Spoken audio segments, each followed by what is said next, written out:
Team India మహిళల జట్టు అదరగొట్టింది. Women one day world కప్లో అదిరే బోని కొట్టింది. శ్రీలంకపై ఘన విజయం సాధించింది. బ్యాటింగ్లో అర్ధ సెంచరీ సాధించిన దీప్తి శర్మ బౌలింగ్లో కీలక వికెట్లతో ఆల్రౌండ్ ప్రదర్శన కనబర్చింది.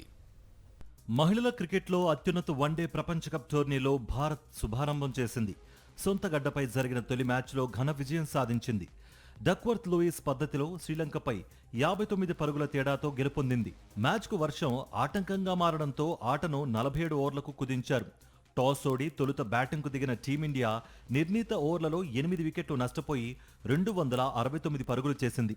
ఒక దశలో టీమిండియా 124 పరుగులకే 6 వికెట్లు కోల్పోయి కష్టాల్లో పడింది.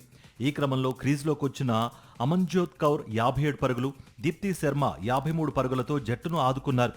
శ్రీలంక అమ్మాయిల చెత్త ఫీల్డింగ్తో అమన్జోత్ 3 సార్లు అవుట్ అయ్యే ప్రమాదం నుంచి త్రుటిలో తప్పించుకుంది.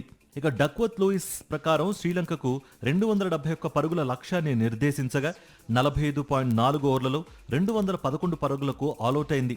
చమరి ఆటపట్టు 43 రన్స్తో టాప్ స్కోరర్గా నిలిచింది. Opener captain Chamari Athapaththu, one down batter Harshitha, middle ఆర్డర్లో నీలాక్షిక సిల్వా మాత్రమే కాస్త మెరుగ్గా ఆడారు. మిగతా బ్యాటర్లను భారత బౌలింగ్ దళం క్రీజ్లో నిలువనివ్వలేదు. బ్యాటింగ్తో అదరగొట్టిన దీప్తి శర్మ 3 వికెట్లు పడగొట్టి బౌలింగ్లోనూ సత్తా చాటింది. స్నేహ్ రాణా 2, శ్రీచరణి 2, క్రాంతి గౌడ్, అమన్జోత్, ప్రతీక రావల్ ఒక్కో వికెట్ పడగొట్టి ప్రత్యర్థి బ్యాటర్ల భరతం పట్టారు. అటు లంక బౌలర్లలో ఇనోకా రణవీర్ 4 వికెట్లు, ప్రబోధని 2 వికెట్లు తీశారు. Player of the match award Deepti శర్మకు దక్కింది.